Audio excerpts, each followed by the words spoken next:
I am Prometheus, and this will be a rant. You have been warned. Also, this is a disclaimer. Some of these things I do not remember where they come from, so take everything I say with a grain of salt and do your own research. Thank you if you decide to continue watching. Now to the video. As I turn to the opposite direction. So I have been reading a lot of World War II books recently, or books that touch on World War II, and I decided, you know what? I'll pick up this old DVD we have. It's 6 films from the World War II era, and some are from the later periods, but they all have to do with World War II. And one of them was Here is Germany. Now this turns out to be a 1945 propaganda film documentary thing? Yeah, I think that's what it is. And I started watching it, and it's describing the people of Germany, and then it went downhill from there, combined with some lack of mentioning of certain points, and jumping in times to fit a narrative. This could not fly, and so I rewatched the entire thing, and wrote out a page of illegible notes that I will attempt to read from now. So minute 0 to 3 minutes 5 describes the German people and their industrious nature, their cleanliness, their friendliness, the beautiful, the musical, the creative, and did I mention industry? I mentioned industry. We can understand these people, they're just like the folks back home, paraphrasing. Or can we? And then from minute 3:05 to 9:10, it describes the atrocities done by the Nazis against the Poles, the Italians, and American POWs. Although, to be fair, I didn't know that some Italians were shot. That was something I didn't know. And attributes most of these to the German people. And says, the German people cannot be like us. And that the German people claimed victimhood during both world wars, that they were the ones attacked. Not quite right. And the German people are fond of being cleanly, industrial, efficient, fond of tyranny, fond of war, fond of gas chambers, and it continues on like that. How did the Germans think? And we will follow the story of associated Germans by the name of Karl Schmitz through the history of Germany, and then it takes us all the way back to the beginning of the German Empire with Prussia, which is kind of funny because some of my family is from Prussia, although I think we are already out of here by this time. So it mentions that 150 years ago, which from 1945 would have been 1795, it mentions how America, Britain, and France all had great, well, at the very least, some freedom of speech and equality and a parliamentary system for the people to a certain extent. And then it mentions that the German state, which at the time was 300 or so, at least that's what it said, although I think, yeah, about 300 German states from the Holy Roman Empire period, did not have free speech, and then they were united under Prussia. Well, sorry, let me rephrase.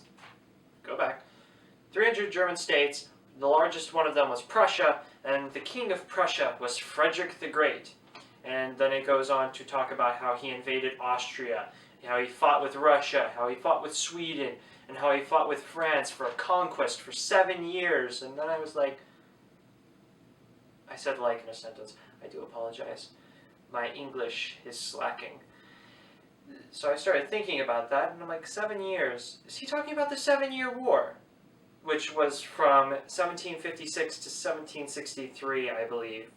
That was before all this. Before all of America was America. It was still a British colony. The French Revolution took place in 1788 to 89. So they mention a time period, and then they go back before that time period without mentioning the change, and therefore it takes the whole sentence out of context that I had issues with. So where was I? France. And then it mentions that in 1786, Frederick died. That is true. And then it skips ahead and it talks about how the common Prussian demanded freedom of speech after the revolutions, which I believe was a reference to the Prussian revolutions of 1848. Most of my resources comes from different books I've read, and the Academic American Encyclopedias, which were published 1981. So, again, I think they're referring to the revolutions of 48, at which point the revolutionaries were crushed by the King of Prussia, if I remember correctly. But it also mentions oh yeah, after the revolutionary failure, about 2 million Prussians came to America looking for freedom and the freedom of speech, which, possible. And then it jumps to Otto von Bismarck and how he was made Prime Minister of Prussia. Now, in the encyclopedias I read, it mentioned Minister President? We don't have that in America. European friends, if you watch this, please comment below. I would love to know what that means. 1862, and how he provoked a war with Denmark and Austria, and then with France in 1870. And then how Germany unified after the French defeat. As far as I can tell, those are accurate. I honestly don't know this much about history,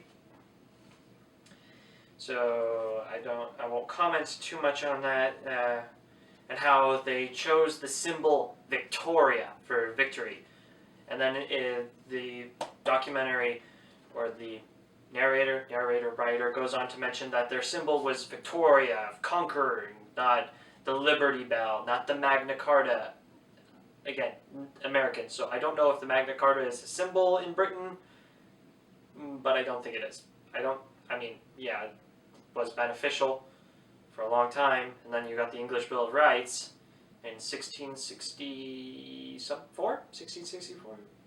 I don't know. And then it also mentions égalité, fraternité, and then it starts talking about the myth of Prussian superiority and the myth of the master race. Was that a thing? I don't know. Then at 1501 to I don't know, because my clock stopped at 15 and started counting down to 14 and then to 13 before I noticed it, so at this point there's no time stamp, sorry. The world hoped that the German nation would be a good, peaceful nation and neighbor.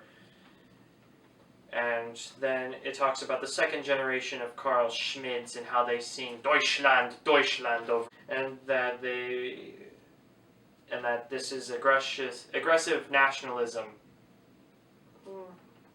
And that the industrial sectors and the transportation sectors were designed for war instead of peaceful trade, and that they were buildings of navies and armies to staggering size.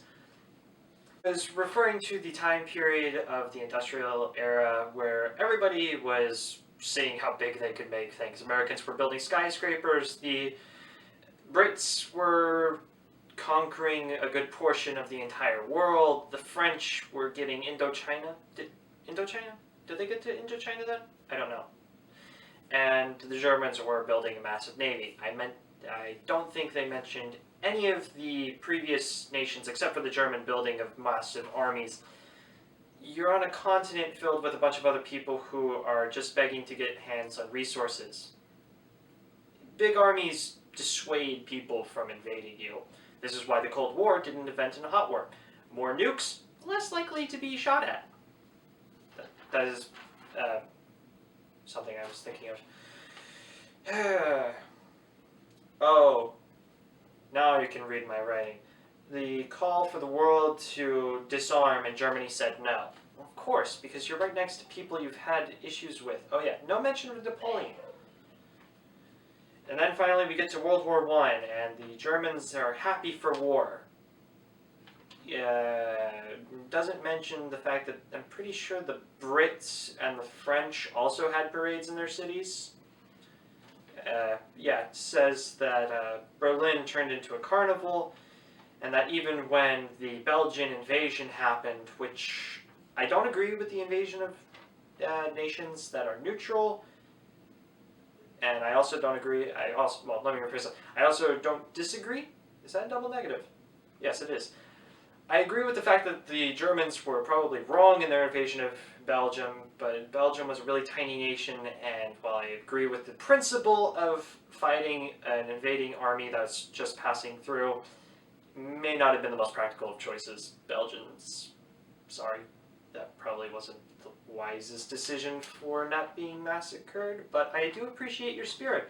So it talks about the Belgian invasion and the development of gas. At this point, the development of gas only took place around the time when the war was bogged down, and everybody was looking for a way to break the deadlock because they were losing too many people per day.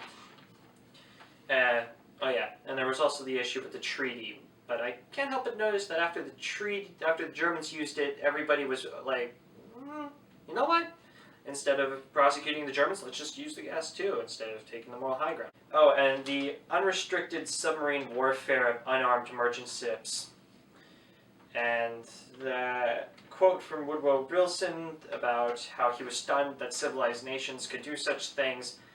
Woodrow Wilson, from what I understand, was something of a naive person when it came to international politics, and also we were giving Britain military aid on some of these merchant ships, and I heard, but don't confirm, and I'm not entirely sure, that the Lusitania, which was one of the bigger issues or things that were blown up, was eventually found with an underwater submersible, and yeah, it was carrying military armaments.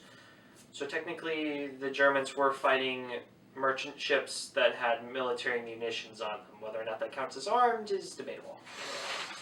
Well, not armed for sea warfare, anyway. Woodrow Wilson, and that we only went to war when our home waters were threatened, and then the Americans came to fight. And then the Germans retreated, and the Allies were capable of marching all the way to Berlin. I also want to call into question that with American help, they probably could have gotten to Berlin, but I don't think the Americans were willing to commit that much, and if I read a book, that is The Story of the World, I think that was the name of it. Hopefully Ariane will put the name and title and the author. The French and British armies were having problems keeping order, and they needed a victory quickly, which they thankfully got. But had the Germans managed to dig in at their homeland, the French army could have faced mass mutinies, which is something that was starting to snowball when the Americans came and gave the victories of the Ardennes. There are a few other victories, probably. So the Germans sued for peace, and the Allies generals, the French one and the American Pershing, both advocated for unconditional surrender. But eventually the world, because it was tired of war, chose the peace without unconditional surrender. And the armistice was signed, and the Wilhelm Republic was formed, and then the Wilhelm Republic was blamed for the war. Now, I think this will come... Now, I read this in a book. I believe it was the book Russia and the West under Lenin and Stalin. I believe this was mentioned in this book because it was slightly important to that narrative of Russia. But the German armistice, I heard that America refused to do business with Kaiser Wilhelm, and so they would only do business with a democracy. So I heard the Germans had to form a democracy before they could even sue for peace. I don't know that's true. I don't know where I heard it. So if anybody happens to know a source that says that or disagrees with it, please comment below. And that the old Germans from the 8 days of Kaiser Wilhelm just slipped into the background. Kaiser Wilhelm retreated to Holland in exile, and Ludendorff went to Sweden. And then underneath the new facade of democracy and free speech and free press was the Wilhelm Republic, where the same old nationalists and landowners, the chief of staff and the state officers and the industrialists, they were all the same. They were all running the same show. They just changed the name a little bit, and some new people had been added on, and there was that whole constitution that they wrote. And that racial superiority had survived, and that the general staff survived. And the Treaty of Versailles was blamed on the German Wilhelm Republic. The Treaty of Versailles, it was flawed. I also think that the French were purposely trying to be cruel to the Germans, which... cruelty you should always embark on.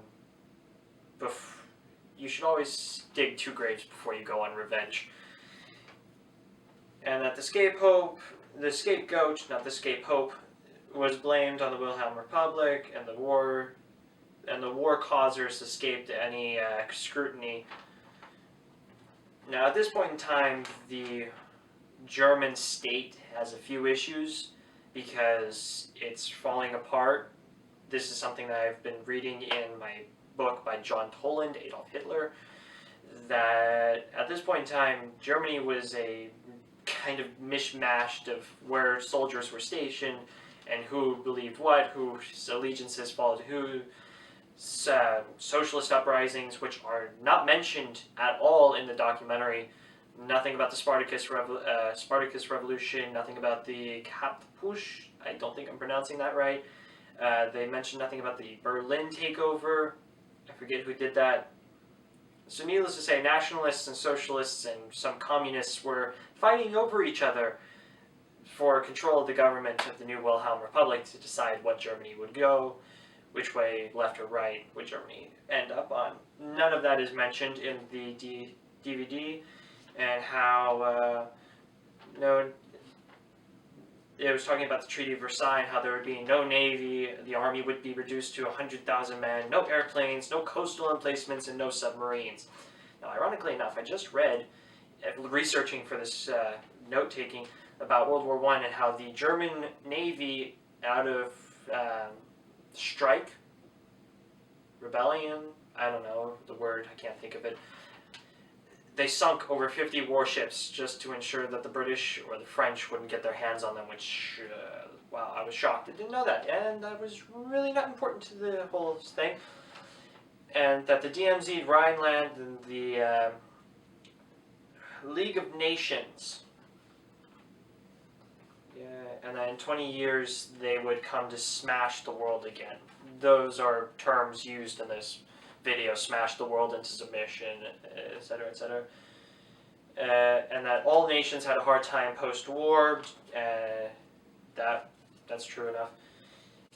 And I'm coming down on 46 seconds, so I'm going to stop this right here. And this was part 1. Come back for part 2. I will be back.